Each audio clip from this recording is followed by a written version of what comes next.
Bismillah ar-Rahman ar-Rahim. Salatu wassalam ala nabiyyina Muhammad wa ala alihi wa ashabihi ajma'in, amma ba'd. Continuing our discussion on Tawbah, Ibn Qayyim's book Madarij Salikeen, we reach a chapter in which Ibn Qayyim rahmatullah alayh talks about the details in terms of sin, the term dhunub, which we all heard of. And in this, he specifically focuses on the differentiation between major and minor sins. Now, we know through our Quran that there are major sins and there are minor sins. And the evidence for that is وَالَّذِينَ يَجْتَنِبُونَ كَبَائِرَ الْإِثْمِ or الَّذِينَ يَجْتَنِبُونَ كَبَائِرَ الْإِثْمِ وَالْفَوَاحِشِ. Allah subhanahu wa ta'ala says those who abstain from the major sins and the indecencies. Also Allah subhanahu wa ta'ala says إِلَّا الْلَمَمْ in another verse, it's not the one I want to talk about first. In Surah An-Nisa, Allah subhanahu wa ta'ala says, إِن تَجْتَنِبُوا كَبَائِرَ مَا تُنْهَوْنَ عَنْهُ نُكَفِّرْ عَنْكُمْ سَيِّئَاتِكُمْ وَنُدْخِلْكُمْ مُدْخَلًا كَرِيمًا. Allah subhanahu wa ta'ala says, if you abstain from the major sins, we will expiate for you the other sins. So here Allah subhanahu wa ta'ala is talking about two types of sins, major sins and the other type of sins, and that is what we refer to as the minor sins. And Allah subhanahu wa ta'ala, the Prophet sallallahu alayhi wa sallam says, الصلوات الخمس والجمعة إلى الجمعة ورمضان إلى رمضان مكفرات لما بينهن إلا الكبائر.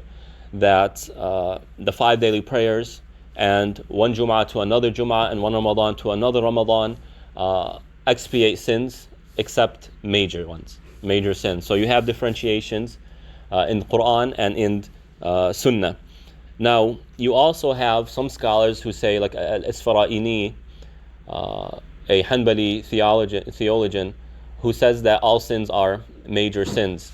And Ibn Qayyim rahmatullah alayh talks about this and says that what he means by that is a sin when you look at its realities, and we've discussed this before and several weeks ago, in which we talked about how, or the psychological state of someone doing a sin. Right, how they ignore Allah subhanahu wa ta'ala's authority, His might, His exaltation. They ignore His words and His commands and give precedence to their own whims and desires. Right? And how that in of itself is very problematic in terms of our relationship with Allah subhanahu wa ta'ala. So that is the way they're looking at it. Or what he could be meaning is when a person does minor sins, right, that opens the doors to major sins. And if our goal is to protect ourselves from punishment, then the minor sins lead to those punishments the way major sins lead to them as well. Right? So that's what's meant when you hear some sayings like that, some quotes like that. However, scholars in general accepted the differentiation between major and minor sins, and I mentioned the evidences for that. So what is the difference between a major and a minor sin? Well, a major sin has a definition, and a minor sin is pretty much what does not fall under a major sin. So that's the differentiation. So what is the definition of a major sin? There are several definitions. Some scholars counted them. They said there are 700 major sins. Some said 70 major sins, right?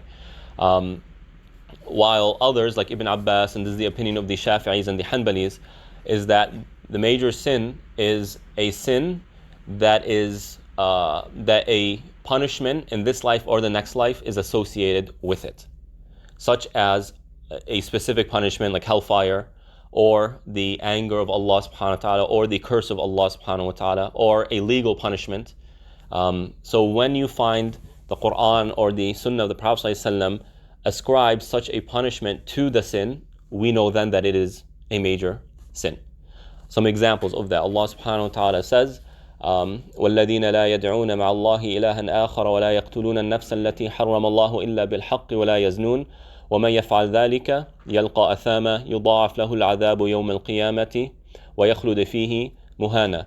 Allah subhanahu wa ta'ala says, those who don't associate partners or don't invoke or supplicate partners with Allah subhanahu wa ta'ala or other than Allah, and those who don't commit murder and those who don't fornicate, but whoever does that, they will be thrown into the sins, the consequences of their sins, and their punishment will be amplified, it will be doubled, and they will be humiliated in the hellfire. So here you have Allah subhanahu wa ta'ala ascribing to these three sins, shirk and murder and fornication or adultery, a specific punishment. Right? Another example of that is Allah subhanahu wa ta'ala says, إِنَّ الَّذِينَ يَرْمُونَ الْمُحْصَنَاتِ الْغَافِلَاتِ الْمُؤْمِنَاتِ لُعِنُوا فِي الدُّنْيَا وَالْآخِرَةِ وَلَهُمْ عَذَابٌ عَظِيمٌ. Those who slander the believing women who are free from such accusations, then they will be cursed in this life and the next life, and for them is a painful punishment. A third example, when it comes to a penal law, Allah subhanahu wa ta'ala says, وَالسَّارِقُ وَالسَّارِقَةُ فَاقْطَعُوا أَيْدِيَهُمَا جَزَاءً بِمَا كَسَبَا نَكَالًا مِنَ اللَّهِ. As for the one who the thief, male or female, cut their hand, that is the penal an ascribed penal punishment for them. So that's what's meant by a major sin. So when you see that, it becomes a major sin. From the Sunnah, the Prophet ﷺ said, "Cursed is the one who holds alcohol or pours alcohol or squeezes the grapes to make alcohol," and there's a list of 10 people or so, etc. And there are many examples of that. So it is not, our goal isn't to count them, but rather our goal is to understand the definition of them. So any sin that does not fall under that definition, then such a sin is a minor sin. For example, let me think of one example. Muhammad, of a minor sin.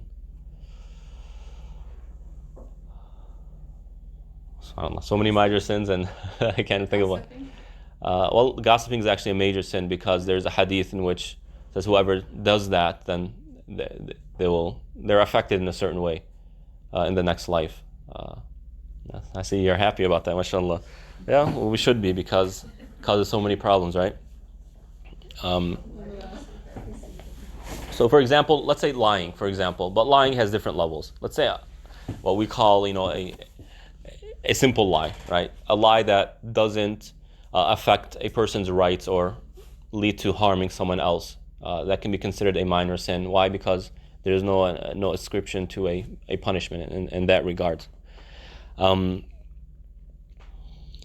As for the minor sins, Allah subhanahu wa ta'ala suggests or says in these verses, which I mentioned in the beginning, that He expiates these sins, right? Or Allah subhanahu wa ta'ala overlooks them. And an example in hadith is, لو لقيتني بقراب الأرض خطايا ثم لقيتني لا تشرك بي شيئا أتيتك بقرابها مغفرة. If, talking to the human being, if you were to approach me with an earth load of sins, but you also come to me not associating partners with me, meaning worshiping me alone, then I will come to you with a earth load of forgiveness as well.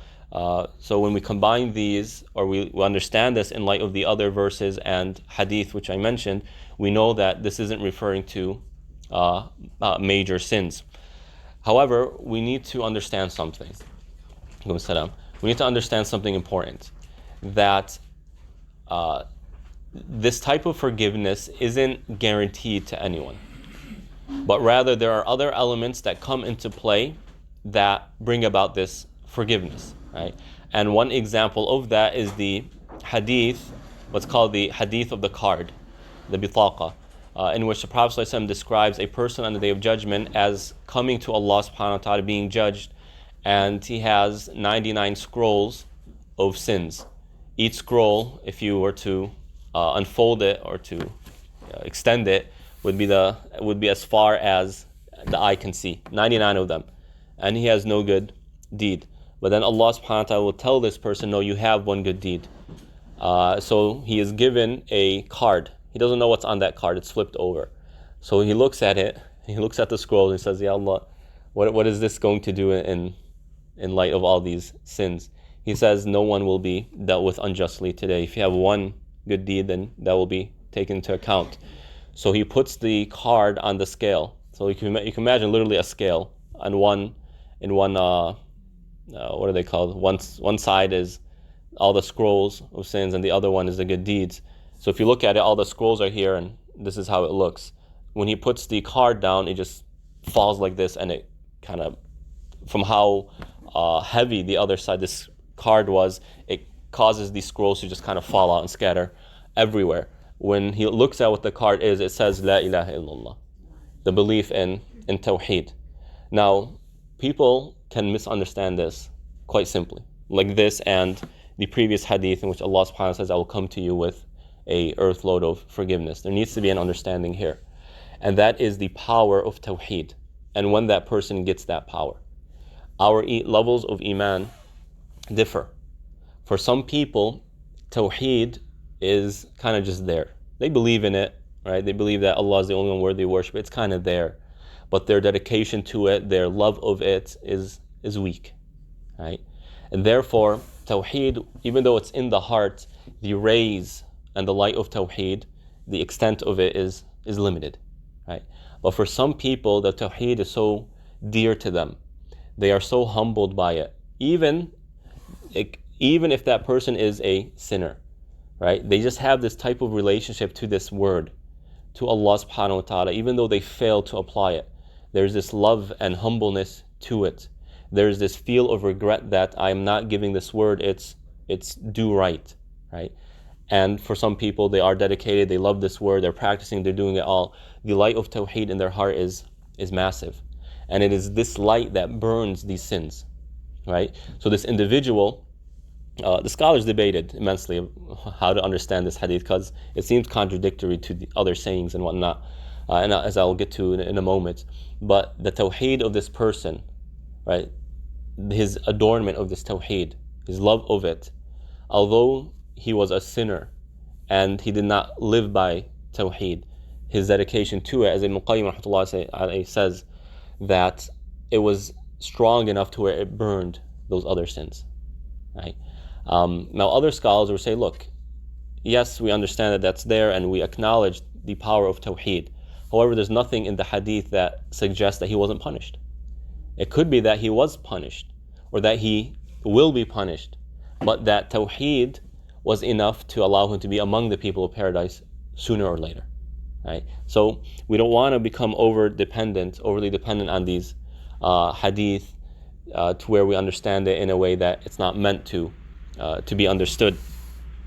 So the point I am trying to make, and Ibn Qayyim rahmatullah is making, is that our sins are expiated not just because, but they're expiated based on our love of Tawheed, based on our dedication to Tawheed, based on the light of Tawheed in our hearts.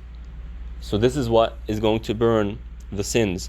And that Tawheed is manifested in a few ways. Our love of Allah subhanahu wa ta'ala, our love of the Quran, our love of the Prophet sallallahu alaihi wasallam, right? Our fear, our concern of meeting Allah subhanahu wa ta'ala, the accountability. All these are elements of Tawheed that bring this light to our hearts. And this is our goal. And remember in the very beginning, the introduction to this book, Ibn Qayyim goes on that rant, as if you remember, and he mentions two problems which make our understanding of the Quran a difficult process, or skews our understanding of the Quran, or perhaps even prevents us from understanding the Quran. And they are our desires and our own biases, right? When we use our own logic to come to conclusions, and if the Quran is consistent with our conclusions, we accept it, but if it's inconsistent with our conclusions, then we try and either change it or we disregard it. These are the problems. And then I mentioned that the goal of the book is not to kind of suppress these, because they are part of who we are as a human being, but rather shift them to where they are directed to Allah subhanahu wa ta'ala, where our desires become in line with what Allah subhanahu wa ta'ala wants for us. So this is how Tawheed works in the heart, and it starts purifying and it starts shifting the mind and the heart to where now its focus is on Allah subhanahu wa ta'ala, its goal is on submitting itself or oneself to Allah subhanahu wa ta'ala. So when we do that, you get the benefit of these verses and the expiation of sins, etc. Also, one thing to point out that's important is when Allah subhanahu wa ta'ala says, يُكَفِّرُ عَنْكُمْ سَيِّئَاتِكُمْ نُكَفِّرُ عَنْكُمْ سَيِّئَاتِكُم إِن تَجْتَنِبُوا كَبَائِرَ مَا تُنْهَوْنَ عَنْهُ نُكَفِّرُ عَنْكُمْ سَيِّئَاتِكُم. If you abstain from the major sins, then we will expiate those minor sins. And Allah subhanahu wa ta'ala didn't just say we forgive those minor sins. He says we will expiate them. And there's a difference between expiation and forgiveness. For some people, Allah subhanahu wa ta'ala will forgive their sins. Why? Because of other good deeds, because of their asking for forgiveness, because of the the virtues of praying, the virtues of fasting, the virtues, etc. But for some people, their sins need to be expiated because they are a little bit behind on those other means of expiation. So they're expiated through tests, through hardships, through feeling of pain, to where Allah subhanahu or the Prophet ﷺ explains to Abu Bakr when he expressed his concern over a verse, and that is لَيْسَ بِأَمَانِيِّكُمْ وَلَا أَمَانِيِّ أَهْلِ الْكِتَابِ مَنْ يَعْمَلْ سُوءًا يُجْزَ بِهِ وَلَا يَجِدَ لَهُ مِنْ دُونِ اللَّهِ وَلِيًّا وَلَا نَصِيرًا. Allah subhanahu wa ta'ala says, it is not based on the wishes of the people of the book, nor your wishes. Meaning, whoever entered paradise, it's not based on wishful thinking. A person says, yes, I think Allah is going to forgive me, or I'm hopeful Allah is going to forgive me, I'm hopeful Allah is going to make me among the people of paradise. That's not what gets you to paradise. Rather, whoever does a sin, they will be recompensed for it. They will be held accountable for it, no matter how small or how large. So Abu Bakr radiallahu anh expresses his concern, Ya Rasulullah, who amongst us, doesn't do sins? He felt that this verse is pretty much condemning them, because we are all guilty of sin. So the Prophet ﷺ says, Ya Abu Bakr, it's not how you understand. Rather, if a thorn pierces your skin, or you feel sad, or you feel upset, and he goes through a short list, all of that is expiation of sins. And this is, although it's not ideal for us human beings, it's quite comforting. And it gives purpose to one of the challenges of mankind, and that is pain, especially in the paradigm which we live in.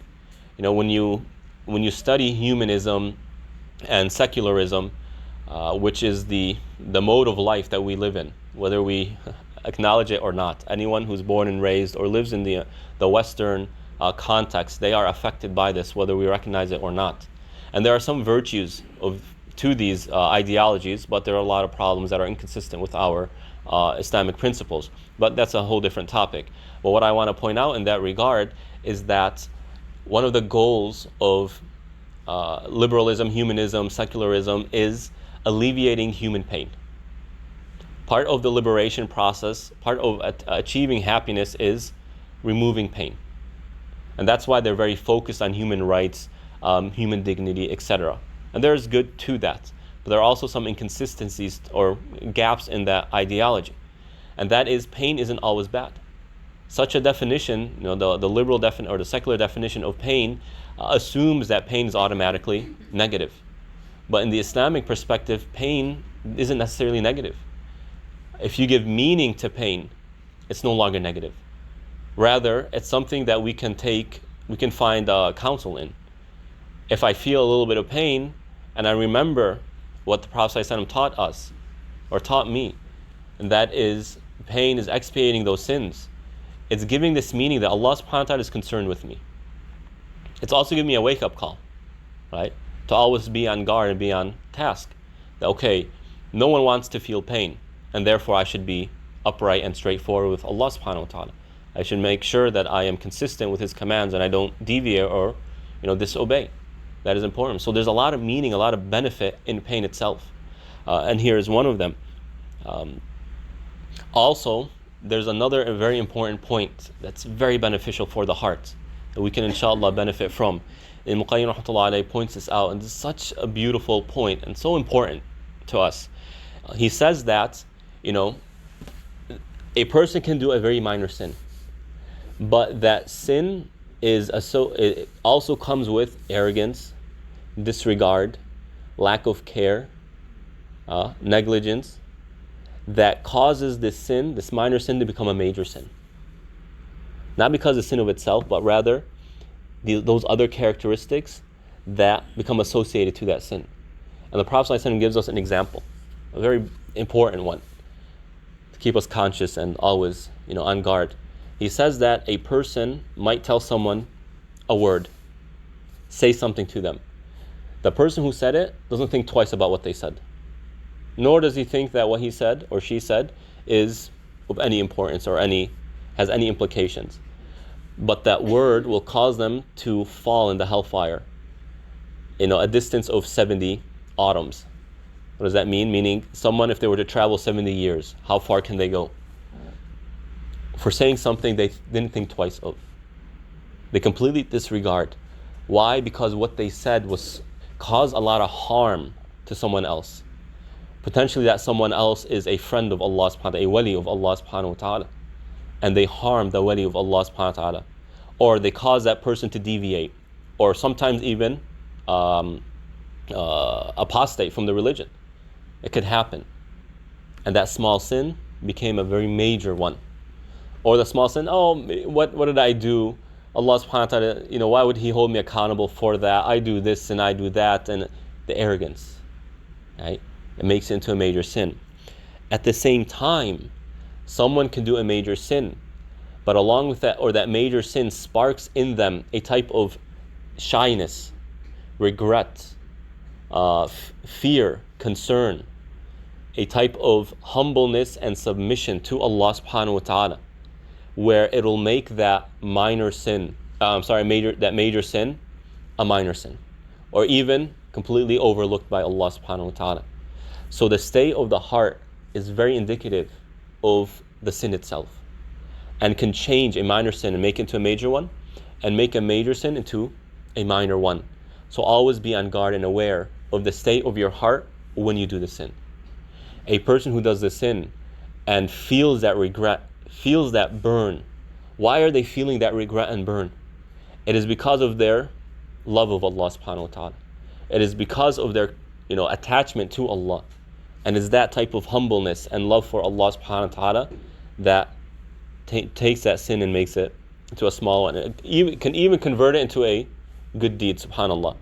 To where Allah subhanahu wa ta'ala says He will replace that sin into a good deed in Surah Al-Furqan, as Allah subhanahu wa ta'ala mentions. So be aware of this. When a person does a sin, it is part of Iman to kind of beat yourself down. It is part of Iman.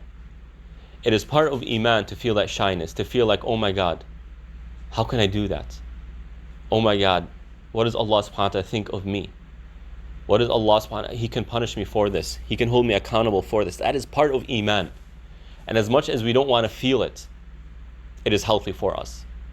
And it is the way of Iblis to completely disregard that sin, sometimes even blame others for it. No, it's not my fault, it's so-and-so. If so-and-so didn't do this and so-and-so didn't do that, Allah subhanahu wa ta'ala could have, why would He put this in front of me if He didn't want me to do it, and etc. It is that type of arrogance and negligence that causes a person to not just be a sinner, but also a deviant, theologically speaking. Furthermore, Allah subhanahu wa ta'ala, or the Prophet ﷺ in the Quran, in his hadith, tells us another very important thing, and that is our actions can intercede for us with Allah subhanahu wa ta'ala. And there are many examples in hadith, one of which is in the grave, when we're in that process, the barrier between this life and the phase between this life and the next life. One of the things the Prophet ﷺ mentions to us is that punishment will try and take us, but in front of us is our prayer, and it will deflect that punishment. And behind us, for example, is zakah, and it'll deflect that punishment for us. And on our right is this, and on our left is that, and above us is this, and under us is that. So our good deeds deflect these type of negative consequences that we seek to protect ourselves from. Also, good deeds, they intercede for us by the permission of Allah subhanahu wa ta'ala in front of Him to negate the sins and whatnot. And you find that someone can do so much work for Islam, for the sake of Allah subhanahu wa ta'ala, where if they make a mistake, Allah subhanahu wa ta'ala kind of lets it go.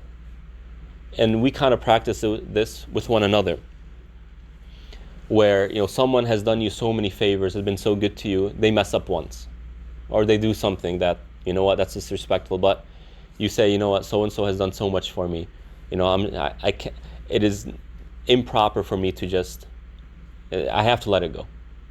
This person has done so much, we can't just pull them down because they did one thing or another, right? And that's not to say that Allah subhanahu wa ta'ala feels this type of pressure, social pressure, not at all. But Allah subhanahu wa ta'ala loves His awliya, and therefore He gives them a lot of excuses. And an example of that in hadith is the Prophet ﷺ tells us, إِنَّمَا تَذْكُرُونَ مِنْ جَلَالِ اللَّهِ مِنَ التَّسْبِيحِ وَالتَّكْبِيرِ وَالتَّحْمِيدِ يتعاطف حول العرش لهن دوي كدوي النحل يذكرن بصاحبه أفلا يحب أحدكم أن يكون له من يذكر به. Here the Prophet ﷺ is saying that what you remember from Allah subhanahu wa ta'ala's majesty by doing tasbih, saying subhanallah, or saying Allahu Akbar, or saying alhamdulillah, kind of is under the throne of Allah subhanahu wa ta'ala, and each one has a type of buzz, like the buzzing of a bee. And that buzzing is saying the name of the person who said it. So when we do dhikr of Allah subhanahu wa ta'ala, our good deeds ascend to Allah subhanahu wa ta'ala, to His throne, and they are saying so-and-so said this, so-and-so said this, so-and-so said this. And would you not like your name to be remembered in such a place, subhanAllah? And the Quran kind of alludes to this, in Surah Al-Fatiha, when Allah subhanahu wa ta'ala says, إِلَيْهِ يَصْعَدُ الْكَلِمُ الطَّيِّبُ وَالْعَمَلُ الصَّالِحُ يَرْفَعُ. To Him rises the pure words, starting with tawheed and these forms of dhikr, and the good deeds cause it to ascend even higher. So when you look at this and the verse that was just mentioned, you can get other examples from the stories of the prophets, one of which is the story of Yunus alayhi salatu wasalam. When Yunus was swallowed by the whale, or before that, Allah subhanahu wa ta'ala says, فَمَا بَكَتْ عَلَيْهِمُ السَّمَاءُ وَالْأَرْضُ وَمَا كَانُوا مُنظَرِينَ. Talking about Fir'aun after they were punished, Allah subhanahu wa ta'ala says that the earth and the heavens didn't cry for their loss, or for their absence, or from their absence. And some scholars comment on this, like Ibn Kathir, I believe, rahimahullah ta'ala. He mentions certain hadith in which the earth, or when a person worships Allah subhanahu wa ta'ala, the place that they worship Allah in will kind of emit a light that goes up to the heavens, which the angels recognize that so-and-so did this act of worship there. And therefore, when someone does a lot of acts of worship, they become known in the heavens. And another example of that is Allah subhanahu wa ta'ala says that if He loves someone, or the Prophet ﷺ tells us that if Allah loves someone, He calls Jibreel alayhi salatu wasalam, and He says, I love so-and-so, so love him or her.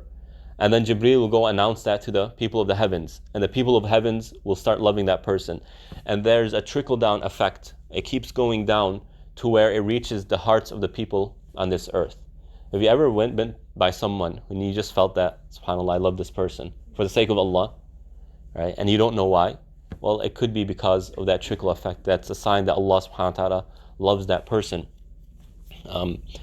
So our deeds ascend to Allah subhanahu wa ta'ala, emitting a type of light, and it is known to the people of the heavens, such as the angels, that this is so-and-so who is doing it. So when Yunus alayhi salatu wasalam, being a prophet and being someone who worshipped Allah subhanahu wa ta'ala, he must have had a lot of light going up. But when he was swallowed by the whale, the angels noticed that light kind of is absent. Where did it go? And they were concerned, right? And they started asking, where's Yunus? Where's Yunus? And then it was known that he was swallowed by the whale, right? And then, I guess, I forgot the details, so I'll just stop it there. But Allah subhanahu wa ta'ala, in this regard, He mentions that فَلَوْلَا أَنَّهُ كَانَ مِنَ الْمُسَبِّحِينَ لَلَبِثَ فِي بَطْنِهِ إِلَى يَوْمِ يُبْعَثُونَ. Talking about Yunus alayhi salatu wasalam, Allah subhanahu wa ta'ala says that if he wasn't among those who did tasbih, he glorified Allah subhanahu wa ta'ala, he would have stayed in the stomach of the whale until the Day of Judgment. Now the scholars had two interpretations of that, one of which is, if Yunus alayhi salatu wasalam, before that episode with the whale, he wasn't remembering Allah subhanahu wa ta'ala and worshipping Him, he would have stayed in the stomach as a punishment. But it was those good deeds that kind of Allah subhanahu wa ta'ala used to allow him intercession and to escort him or end that episode. The other interpretation is that in the stomach of the whale, he was doing dhikr and remembering Allah subhanahu wa ta'ala, among which Allah subhanahu wa ta'ala narrates, He says, أَن لَا إِلَهَ إِلَّا أَنْتَ سُبْحَانَكَ إِنِّي كُنْتُ مِنَ الظَّالِمِينَ. Yunus alayhi salatu wasalam was saying that there's nothing worthy of worship except you.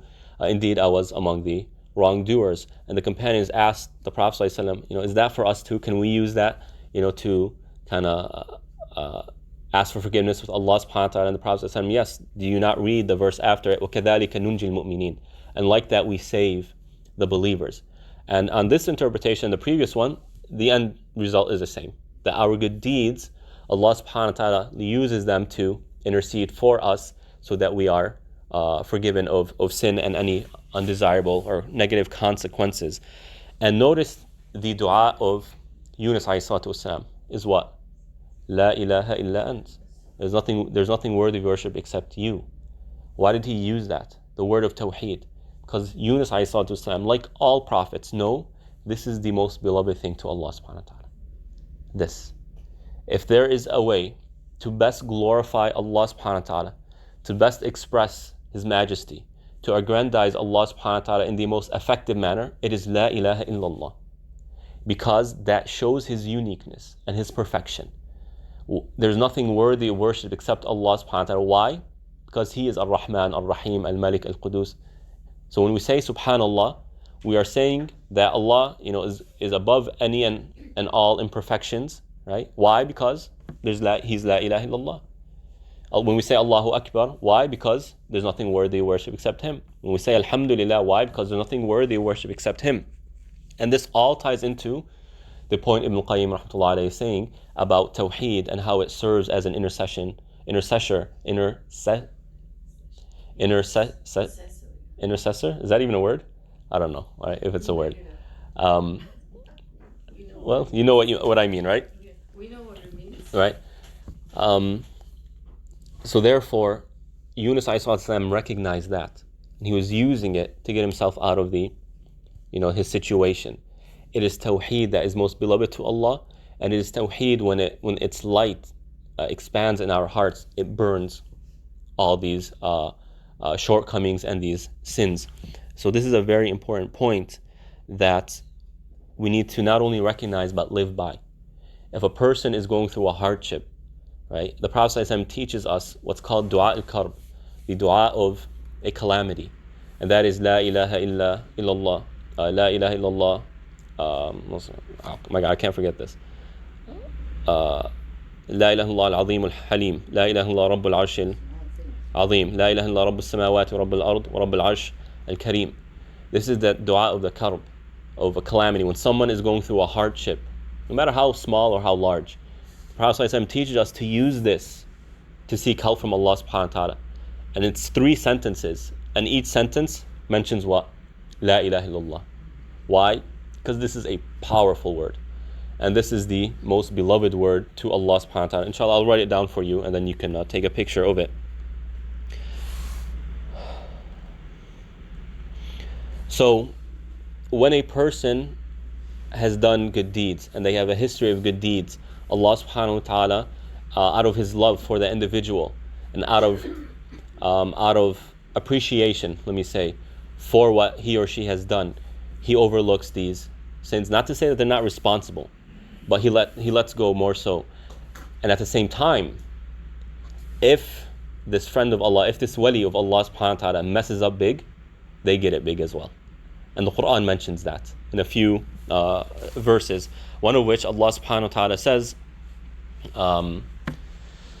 He says about the Prophet ﷺ, وَإِن كَادُوا لَيُفْتِنُونَكَ عَنِ الَّذِي أَوْحَيْنَا إِلَيْكَ لِتَفْتَرِيَ عَلَيْنَا غَيْرَهُ وَإِذًا لَاتَّخَذُوكَ خَلِيلًا ولولا أن ثبتناك لقد كدت تركن إليهم شيئا قليلا إذا لأذقناك ضعف الحياة وضعف الممات. Allah subhanahu wa ta'ala says that the pagans of Mecca are trying to come to agreement with you. They're trying to sway your opinion, right, so that you can kind of be more in line with what they want. And if you were to have done that, they would have taken you as a close friend, right? And if it wasn't for Allah subhanahu wa ta'ala keeping you steadfast and firm, you would have inclined to them even a little bit. And if you were to have inclined to them, meaning if you were to have changed what we have revealed to you or censor some of what we have revealed to you, we would have caused you to be punished in an amplified manner twice fold, in this life and the next life. Why? Because you know better. You can't do that. And likewise, Allah subhanahu wa ta'ala talking to the wives of the Prophet sallallahu alaihi wasallam, Allah subhanahu wa ta'ala says يا نساء النبي من يأتي منكن بفاحشة مبينة يضاعف لها العذاب ضعفين وكان ذلك على الله يسيرا. He says, O wives of the Prophet عليه الصلاة والسلام, if you were to do an indecency, then the punishment against you would be twicefold or amplified. And indeed that's easy for Allah subhanahu wa ta'ala to do. Why? Not only because you know better, not only because your position is sensitive, but if you mess up, all these other women who take you as moral models are going to mess up as well. And if the Prophet ﷺ, of course, this didn't happen, nor would Allah subhanahu wa ta'ala allow it to happen. If the Prophet ﷺ were to have messed up, his ummah would have messed up as well. An example of that is during al-Isra wal-Mi'raj, the night journey in which he ascended to the heavens, Jibreel ﷺ, by the command of Allah, presents to him in one hand a bottle of milk, in the other hand a bottle of alcohol. And he told the Prophet ﷺ, choose which one you want. So the Prophet ﷺ chose milk. And Jibreel then responded, he said, you chose the fitrah. You chose the natural human disposition, or the natural human inclination. And he said, if you were to have chosen the alcohol, your nation would have deviated. Right? Why? Because if the Prophet ﷺ chose incorrectly, his ummah would have messed up as well. And a very interesting story, I don't know if this is authentic or not, but it's definitely something to think about and consider. It said that Abu Hanifa, rahimahullah ta'ala, was walking and he saw a young boy playing on the roof of a house. And he told that young boy, be careful, if you slip, you'll fall, right? And you could die. He said, Abu Hanifa, if I slip and die, I'm only one person. But if your tongue slips, all your followers will slip as well, right? So that's quite shocking. And it shows the responsibility. So when Ibn Qayyim rahmatullah alayhi says that, the awliya of Allah subhanahu wa ta'ala, these close friends, are excused because of their good deeds, he balances that out with, you better be careful as well. You are not just someone who is close to Allah subhanahu wa ta'ala and attained a high spiritual level, you are also meant to be a role model for others. If you slip, they will all slip. And unfortunately, all too often, and this is kind of a tangent, but all too often, people are attached not to the message, but to the one relaying the message. And even the companions fell into that mistake. And Allah subhanahu wa ta'ala exposed it and purified them from their hearts. In the battle of Uhud, once the battle went to chaos, an announcement was made that the Prophet ﷺ was killed. And when some of the companions heard that, they kind of just sat down and said, okay, it's over. While other companions said, look, if the Prophet ﷺ has been killed, then the message has been fully revealed, and it's upon us to continue following the message. And Allah subhanahu wa ta'ala, teaching the companions and teaching us, says, وَمَا مُحَمَّدٌ إِلَّا رَسُولٌ قَدْ خَلَتْ مِنْ قَبْلِهِ الرُّسُلُ أَفَإِن مَاتَ أَوْ قُتِلَ انقَلَبْتُمْ عَلَىٰ أَعْقَابِكُمْ. Muhammad, and here Allah subhanahu wa ta'ala is talking, referring to the Prophet ﷺ with his name, kind of alluding to the fact that you are not meant to be attached to the Prophet ﷺ, not as Muhammad. You're meant to be attached to him as Rasulullah, the messenger of Allah subhanahu wa ta'ala. He is the key to Allah subhanahu wa ta'ala himself. His message is about Allah, not about him. He did not establish an ummah that is meant to follow him, to be, let me better word that. He did not establish an ummah to be dedicated and connected to him, but dedicated and connected to Allah subhanahu wa ta'ala. So if the Prophet ﷺ passes away, are you then going to turn away? And Abu Bakr reminds them of the same message when the Prophet ﷺ actually dies, because that was very tough for the companions. He gets up, Abu Bakr radiallahu anh gets up on the pulpit and says, if you worship Muhammad ﷺ, then Muhammad has died. But if you worship Allah subhanahu wa ta'ala, then Allah subhanahu wa ta'ala is all living, he doesn't die. Who are you worshiping? And of course, once they heard that kind of revived them. And then Abu Bakr references the verse that I just referenced. So this attachment to Allah subhanahu wa ta'ala is necessary. And it is not befitting for us believers, for the people of La ilaha illallah, to become attached to the person speaking about the message. Right? And you find all too often that when a person is listening to lectures or listening to videos, they become attracted to the personality and not to what they are saying. And that's very problematic. And it is a responsibility for the imams and for the religious leaders, right, to make sure that they turn the hearts of people to Allah subhanahu wa ta'ala, not to them. And this can happen sometimes in ways that they don't intend. A lot of times there are unintended consequences to their style of speech or etc. Right? So it is important for religious leaders, when they set up their talk, they make sure that who is speaking is Allah subhanahu wa ta'ala and His Messenger. Or at least the center or the talk is centered around Allah and His Messenger. Right? It's very important. We cannot be attracted to personalities. And living in the West and Hollywood culture, that's kind of a culture of ours. We are attracted to personalities. We love following people. Right? When a person makes an Instagram page, right, they can get 1 million, 2 million, 3, 6 million followers. But when an institution, an organization makes an Instagram page, it's a lot harder for them to attract followers. Why? Because people want to follow a personality. They want to follow an institution. And that's not good. A personality, they die. They can mess up. And Abdullah ibn Mas'ud radiallahu anh, he mentions this point. He said, if you are going to follow someone, don't follow someone who's alive. Because that person who's alive can mess up. And they can slip. No one is guaranteed paradise, not even the prophets. Allah subhanahu wa ta'ala says that لَإِنْ أَشْرَكْتَ لَيَحْبَطَنَّ عَمَلُكَ وَلَتَكُونَنَّ مِنَ الْخَاسِرِينَ. If you worship other than Allah, and of course the prophets are not going to worship other than Allah subhanahu wa ta'ala, but he's making a point that even if the prophets, the most beloved people to Allah subhanahu wa ta'ala, were to worship other than Him, they would be among the people of paradise, among the people of hellfire. Their actions would be nullified and they would be among the losers. Right? Do not be attached to individuals, be attached to Allah subhanahu wa ta'ala. And the message of the messengers is exactly that. And Ibn al-Jawziyya rahmatullah alayh, I believe gives the best definition of sincerity, ikhlas. And that is, sincerity is turning hearts to Allah subhanahu wa ta'ala. If I want to be sincere in my action, then my approach to the action is I am doing this because I want my heart to be more attached to Allah.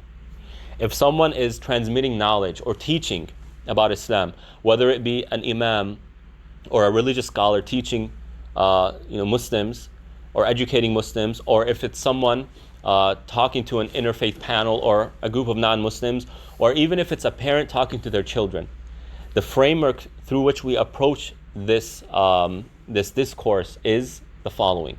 How can I turn this person or these people's hearts to Allah subhanahu wa ta'ala? And this will help build our talk.